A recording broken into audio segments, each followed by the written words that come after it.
السلام عليكم ورحمة الله وبركاته. بسم الله الرحمن الرحيم. الحمد لله رب العالمين. اللهم صل وسلم وبارك على رسولك سيدنا محمد وعلى آله وأصحابه سيدنا ومولانا محمد. വിശുദ്ധ ഇസ്ലാം അതിലേറ്റവും മർമ്മപ്രധാനമായ ഒരു ഇബാദത്താണ് 5 നേരത്തെ നിസ്കാരം. ഇസ്രാ മിഅ്റാജിൻ്റെ രാത്രിയിൽ അല്ലാഹു സുബ്ഹാനഹു വ തആല മുത്ത് ഹബീബ് സ്വല്ലല്ലാഹു അലൈഹി വസല്ലമ തങ്ങളെ നേരിട്ട് വിളിച്ച് അല്ലാഹു തആല സമ്മാനമായി നൽകിയ ഈ നിസ്കാരം അതൊരിക്കലും ഒഴിവാക്കാൻ മുഅ്മിനായ മുസ്ലിമായ പ്രായപൂർത്തിയും ബുദ്ധിയുമുള്ളൊരു മനുഷ്യന് പാടില്ല. കൃത്യമായി ദിവസവും 5 നേരം അല്ലാഹുവിൻ്റെ മുമ്പിൽ സാഷ്ടാംഗം ചെയ്യാൻ, സുജൂദ് ചെയ്യാൻ, നിസ്കരിക്കാൻ അവൻ കടമപ്പെട്ടവനാണ്. അതവൻ നിർവഹിച്ചേ മതിയാകൂ. നിസ്കാരം ഒഴിവാക്കുന്ന വ്യക്തിക്ക് വിശുദ്ധ ഇസ്ലാമിൽ യാതൊരു സ്ഥാനവുമില്ല. അയാൾക്ക് ദുനിയാവിലും നാളെ പാരത്രിക ലോകത്തും ഒരു വിജയവും പ്രതീക്ഷിക്കേണ്ടതും ഇല്ല. ഭൗതികമായ ലോകത്ത് ജീവിതത്തിൽ യാതൊരു ബറക്കത്തും അദ്ദേഹത്തിനുണ്ടാവുകയില്ല. ധാരാളം സമ്പത്തുണ്ടായി എന്നിട്ടൊരു പ്രയോജനം അദ്ദേഹത്തിന് ആ സമ്പത്ത് കൊണ്ടുണ്ടാവുകയില്ല.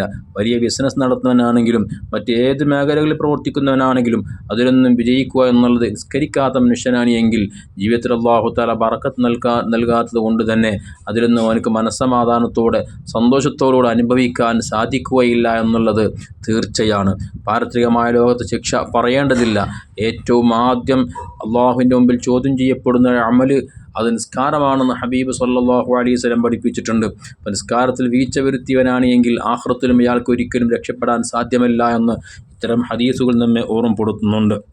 അതിന് പുറമെ ഹബീബായ മുത്തുനബി സ്വല്ലല്ലാഹു അലൈഹി വസല്ലമ തങ്ങൾ വളരെയധികം ഗൗരവത്തോടുകൂടെ തന്നെ ഈ വിഷയം നമ്മെ ഓർമ്മപ്പെടുത്തിയിട്ടുണ്ട്.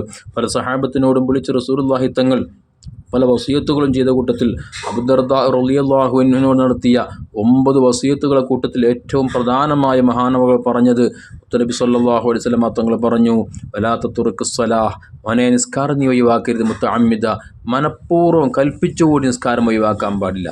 ഒരുപക്ഷെ മറന്നുപോയി അല്ലെങ്കിൽ ഉറക്കപ്പെട്ടുപോയി ഇങ്ങനെയൊക്കെ നിസ്കാരം ഖളായെങ്കിൽ ഉടനെ തന്നെ നിസ്കാരം ഖളാ വിട്ടണം.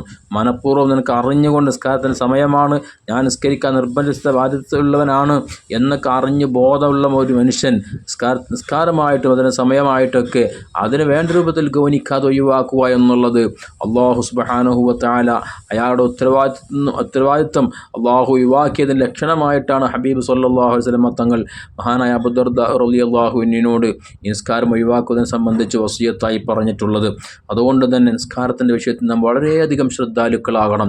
ചെറിയൊരു കല്യാണത്തിൻ്റെ പേരിൽ, ഒരു സൽക്കാരത്തിൻ്റെ പേരിൽ, അല്ലെങ്കിൽ യാത്രയുടെ പേരിൽ, മറ്റേതെങ്കിലും കാര്യത്തിൻ്റെ പേരിൽ അതിൻ്റെ പേര് പറഞ്ഞ് നിസ്കാരം നാം ഒഴിവാക്കുന്നു എങ്കിൽ നമ്മുടെ ഈമാൻ അത് വളരെയധികം ബലഹീനമായിട്ടുണ്ട്, ഈമാൻ ക്ഷതമേറ്റിട്ടുണ്ട് എന്ന് നമ്മൾ മനസ്സിലാക്കണം.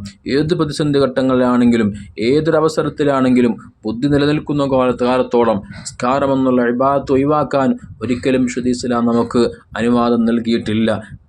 ഏറ്റവും ചുരുങ്ങിയ 5 നേരം കൃത്യമായി ആ നിസ്കാരങ്ങൾ നാം നിർവഹിക്കാൻ വേണ്ടി തയ്യാറാവണം. അല്ലാത്ത പക്ഷം ദുനിയാവിലും ആഖിറത്തിലും നമുക്ക് പരാജയമായിരിക്കും നമ്മെ തേടിയെത്തുക. അല്ലാഹു കാത്തു രക്ഷിക്കട്ടെ. കൃത്യമായി നിസ്കാരം നിലനിർത്തുന്നവർ അല്ലാഹു നമ്മെ എല്ലാവരും ചേർത്ത് പെരുമാറാവട്ടെ. ആമീൻ. അസ്സലാമു അലൈക്കും വറഹ്മത്തുള്ളാഹി വബറകാതുഹു.